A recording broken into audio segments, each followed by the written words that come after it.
Sejam bem-vindos a mais esse episódio do nosso podcast. E eu decidi fazer algo um pouco diferente esse mês, exatamente porque nós estamos num mês especial para a urologia. Então esse mês é o mês do Novembro Azul, em que se trata da prevenção do câncer de próstata e da saúde do homem. Esse mês eu vou dividir o assunto de câncer de próstata em 3 episódios para abordar o tema de forma bem completa. Tá ok? No primeiro episódio, eu vou falar sobre o significado do Novembro Azul, alguns dados epidemiológicos e dos mitos envolvendo o câncer de próstata e as sequelas do tratamento. Na parte 2, no próximo episódio, eu vou explicar o conceito do rastreamento, como é feito essa prevenção do câncer de próstata, sintomas e o diagnóstico. E finalmente, na parte 3 e última parte, eu vou falar sobre as opções de tratamento para a doença, os prós e os contras, os benefícios e os malefícios de cada opção e como que é feito na atualidade o tratamento para que vocês saiam dessa série de episódios com uma visão bem completa sobre o tema. Então, após a música de introdução, vamos ao episódio de hoje. Sejam bem-vindos.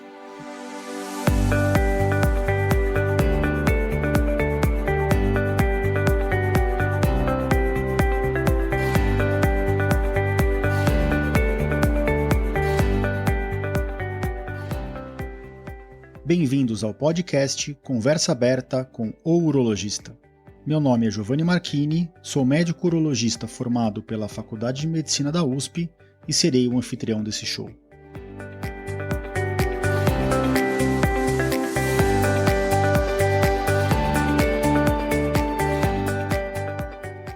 Nesse podcast, queremos compartilhar conhecimento confiável e de qualidade sobre saúde. Com um formato único e inovador, e sempre com o foco no paciente, nós vamos esclarecer as suas dúvidas, trazendo todos os ângulos das situações vivenciadas no dia a dia da urologia.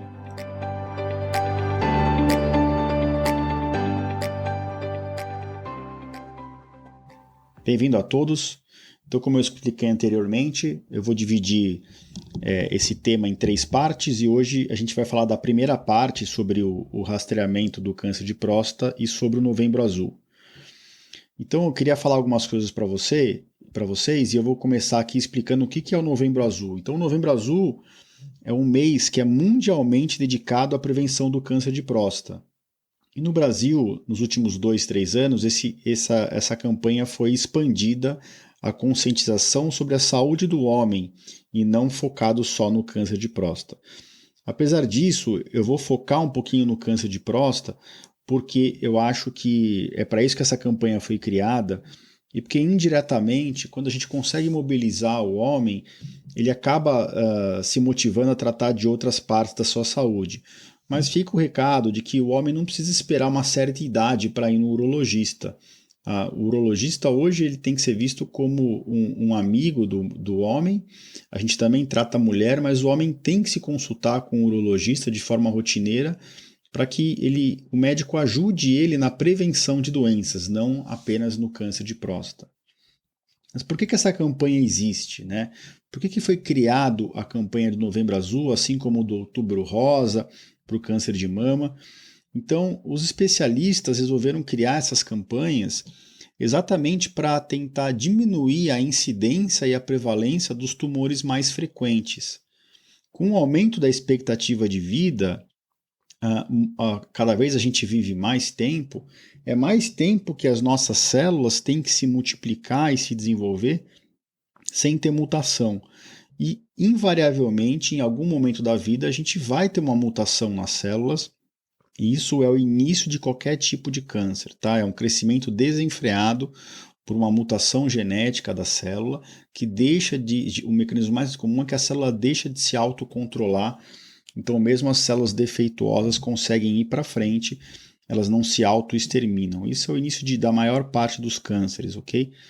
E a expectativa de vida no Brasil, segundo os dados recentes do IBGE, ela passa de 72 anos para homem e 78 anos para mulheres. Então, a gente vive cada vez mais tempo e realmente é mais tempo que a gente tem que tentar viver sem desenvolver esse tipo de doença tumoral maligna. Falando especificamente do câncer de próstata, que é o motivo aqui dessa série de episódios, com a exceção do tumor de pele e não melanoma, o câncer de próstata é o câncer mais comum no homem, tá? A gente sabe que praticamente todos os anos mais de 65 mil novos casos de câncer de próstata são diagnosticados no Brasil. É muita gente com esse diagnóstico. Mesmo a gente vivendo num país com uma população tão grande, o câncer de próstata ele é o câncer mais comum e mais de 65 mil pessoas por ano recebem esse diagnóstico. Outros dados estimam que 1 em cada 6 homens no Brasil vão desenvolver o câncer de próstata. E o pior de tudo, 1 em cada 36 vão ter um desfecho muito desfavorável e a óbito por causa desse câncer. E isso está muito relacionado com o diagnóstico tardio da doença. É por isso que a gente tem que tentar expandir essas campanhas de conscientização, levar os homens para o consultório do urologista para que a gente faça o diagnóstico do câncer numa época em que ele é tratável e curável. E o câncer de próstata, apesar de ser um câncer sabidamente indolente, que demora para progredir, ele ainda é, no Brasil, o segundo maior responsável por mortes. Ele só perde por câncer de pulmão, traqueia e brônquios, que são agregados num tipo único. Então, tirando o câncer de pulmão, o câncer de próstata ainda é que o mais mata no Brasil. 13% dos óbitos por câncer no Brasil são por câncer de próstata, segundo os dados do INCA, atualizados recentemente. Então é por isso que essas campanhas de conscientização dos cânceres muito prevalentes são importantes. Lembrar que a campanha só pode ser feita porque o câncer de próstata ele tem um desenvolvimento lento. Quando o câncer ele desenvolve muito rápido no corpo, a gente não tem tempo de anualmente fazer essas campanhas. A gente teria que examinar as pessoas ou fazer exames com muito mais frequência, o que inviabiliza o rastreamento de um tumor. E a campanha do Novembro Azul funciona? Será que mais pessoas vão atrás da informação? Será que essa informação realmente chega nas pessoas? E a gente sabe que sim, por 2 motivos. Primeiro que o número de diagnósticos de câncer de próstata aumenta nessa época, no ano, em outubro, novembro, principalmente novembro e dezembro, tá? Mas depois vocês podem acessar o meu site no episódio de hoje e eu vou deixar um gráfico bem interessante para vocês lá, né? Eu vou deixar gráfico de tudo isso que eu estou comentando aqui, mas eu fiz uma pesquisa no Google Trends, que é uma ferramenta do Google que permite que você avalie o quanto um termo ele é pesquisado no Google. E a gente usa isso para outros trabalhos, já fiz alguns trabalhos no HC com cálculo renal, mas se vocês olharem esse gráfico que eu vou colocar no meu site, é muito interessante. O gráfico mostra, se eu procurar por câncer de próstata ou próstata, eu consigo ver isso desde 2004, que foi quando essa ferramenta foi colocada em uso. Existe uma linha basal de procura pelo termo, mas existe umas espículas, parece um eletrocardiograma. E essas espículas batem com o mês de novembro. Então é impressionante como no mês de novembro, e isso se expande um pouquinho para dezembro, o número de procura pelo diagnóstico de próstata, de câncer de próstata, aumenta muito na internet. Então isso mostra uma medida indireta de que a campanha funciona. Mas como toda campanha, infelizmente, lá para janeiro, fevereiro, essa procura cai muito. Por quê? Porque a campanha é feita fortemente no mês de novembro. Então a gente tem que conscientizar de forma frequente os homens, é por isso que eu sempre posto nas redes sociais. Eu tenho diversos episódios do podcast sobre próstata e câncer de próstata, e é por isso que a gente tem que continuar sempre lembrando, porque a gente não pode deixar para fazer o diagnóstico do câncer só em novembro, não tem sentido isso. Então esse mês serve para conscientizar os homens, mas para que eles deem seguimento na vida deles com o urologista, e não para que eles só vão no urologista nessa época. Tá ok? E por que o homem, né, não tem tanto medo de tratar a próstata e de ir no urologista? Porque quais são os mitos, né, envolvendo a próstata e a visita ao urologista? A minha impressão é que o principal motivo pelo receio de ir no urologista são 2, né? O primeiro, e isso é algo da sociedade moderna, tá? Ninguém tinha medo de ir no médico 200 anos, 300 anos atrás. É algo da nossa sociedade mesmo, e graças a Deus eu acho que isso está mudando, porque a gente tem cada vez mais pacientes mais novos no consultório. Então, por que surgiu esse mito e medo de ir no urologista? Primeiro, porque o rastreamento do câncer de próstata, como eu vou comentar na próxima parte do episódio, né, na próxima semana, ele é feito através do exame de sangue, que é o PSA, e do toque retal.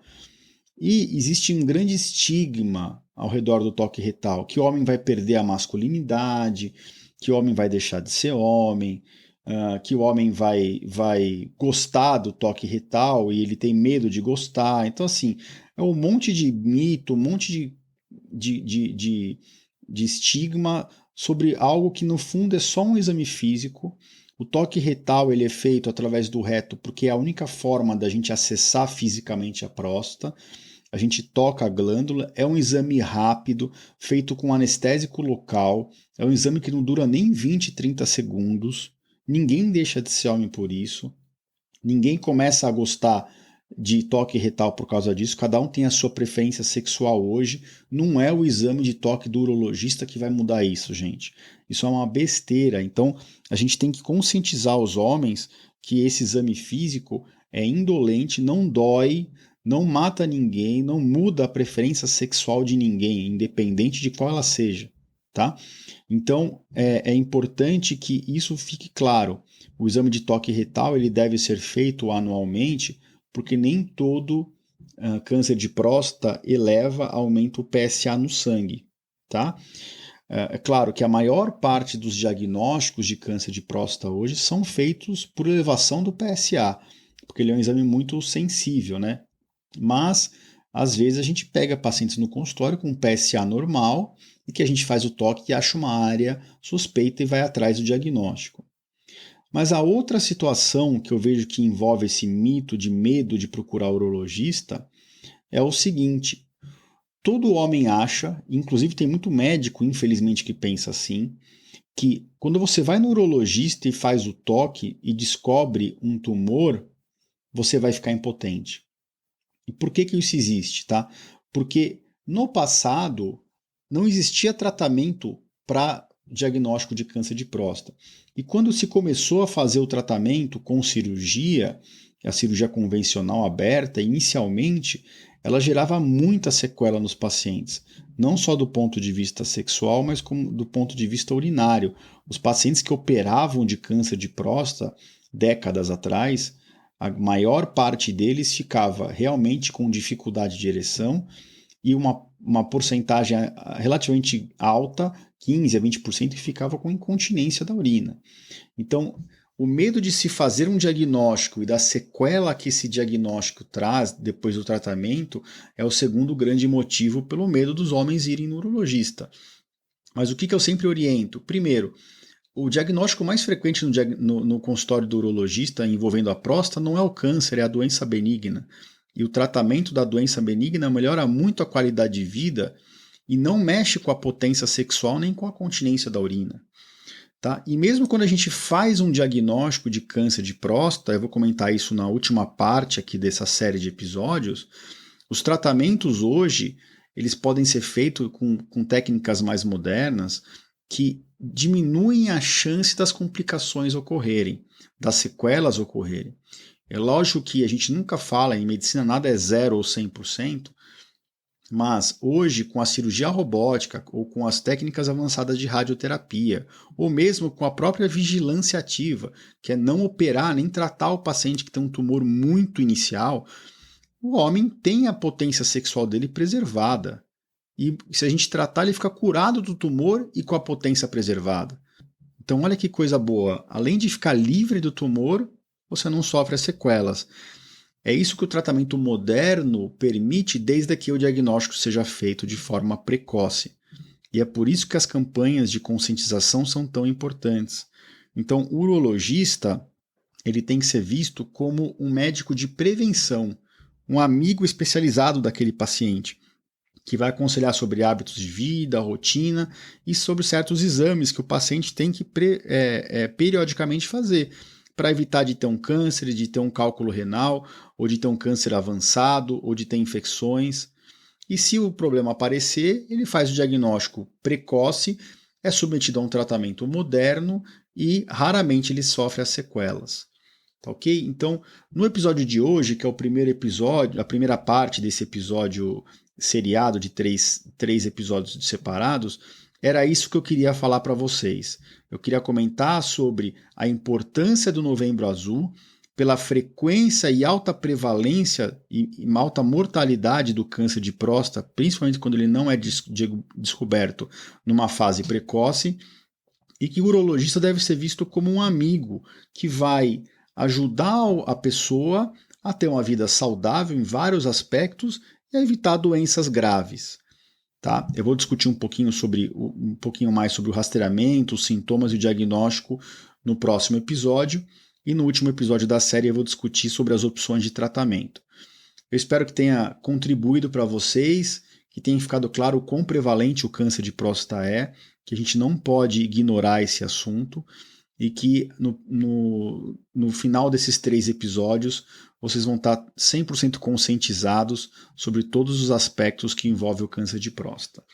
Eu queria aproveitar, antes de terminar, para lembrar vocês de, se possível, entrar na plataforma da Apple, curtir o nosso podcast, deixar comentários, isso ajuda a gente a atingir mais pessoas e esse é o nosso objetivo, atingir o máximo número de pessoas com informação de qualidade, com informação confiável, para que todo mundo tenha melhor consciência sobre a própria saúde e saiba cuidar melhor da própria saúde nesse mundo louco que a gente vive hoje, nesse mundo complexo. Tá ok? Então, não deixe de acessar o nosso site. Esse episódio vai estar dentro do meu site, no www.ourologista.com.br/podcast/episódio 24. Lá vocês podem deixar comentários, vocês podem interagir comigo, além das redes sociais, e eu vou deixar lá uma série de gráficos que ilustram bem os dados que eu comentei no episódio de hoje. Mais uma vez, obrigado e nos vemos na próxima semana. Grande abraço a todos.